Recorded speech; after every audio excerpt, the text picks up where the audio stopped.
Orang ini telah menjadi Ketua Menteri Sarawak selama 30 tahun. 30 tahun dahulu, Sarawak yang kaya dengan kayu balak dan hasil petroleumnya adalah negara yang paling kaya di Malaysia.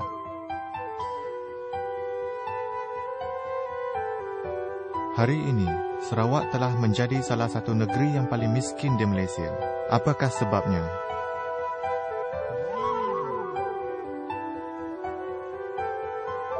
Mungkin kita harus tanya ATM, iaitu Abdul Taib Mahmud, orang yang mungkin paling kaya di seluruh Malaysia. Mengapa rakyat Sarawak menjadi semakin miskin, sedangkan Taib Mahmud semakin kaya?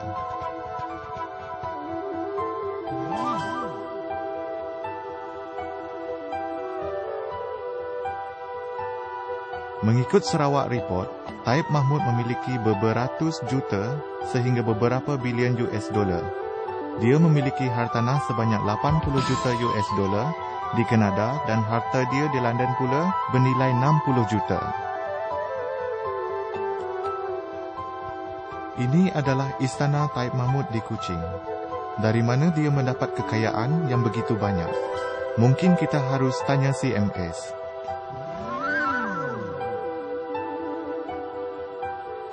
CMS atau Cahaya Mata Sarawak Berhad ialah syarikat yang berkait rapat dengan keluarga Taib. Mereka telah sapu hampir semua kontrak untuk membuat jalan raya, memasang paip, membina kilang dan sebagainya.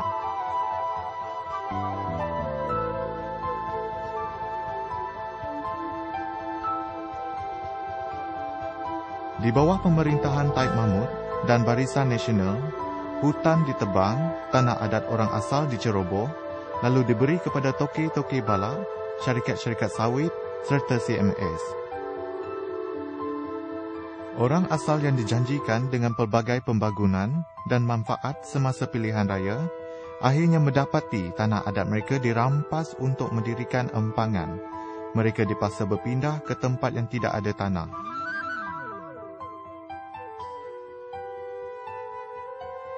Misalnya, projek empangan Bakun telah memindahkan lebih daripada 9,000 penduduk orang ulu ke kawasan Asap Koyan.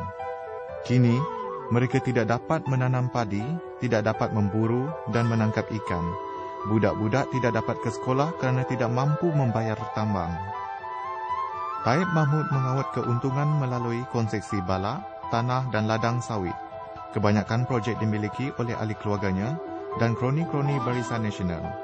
Mereka menjadi kaya raya sedangkan Iban, Bidayuh, Melayu, Kayan, Kenyah, Penan dan semua kaum orang asal terus hidup dalam papa kedana. Bila ada rakyat yang berani menentang lanun-lanun yang merampas tanah adat mereka, polis dan samseng digunakan untuk menakutkan pejuang dan pemimpin rakyat.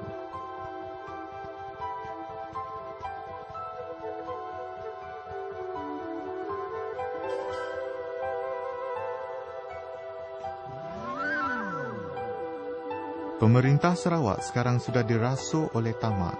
Apa yang mereka ingat hanya macam mana mengongkong media dan mengawet keuntungan sepuas-puasnya untuk kepentingan diri sendiri.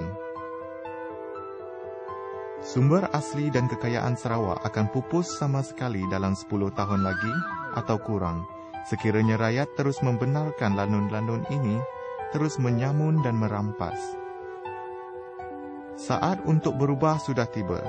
Jangan fikir tentang kepentingan anda secara jangka pendek sahaja. Fikirlah masa depan anak cucu kita. Mereka juga memerlukan tanah untuk bercucuk tanam, untuk didiami dan menyara hidup. Mereka juga perlukan sumber yang cukup supaya mereka dapat hidup dengan bermaruah. Jika anda masih sayangkan tanah, sayangkan anak cucu dan sayangkan masa depan Sarawak, anda perlu membuat sesuatu untuk berubah, iaitu dengan menukar pemerintah yang hanya tahu mencuri dan merompak harta rakyat kita.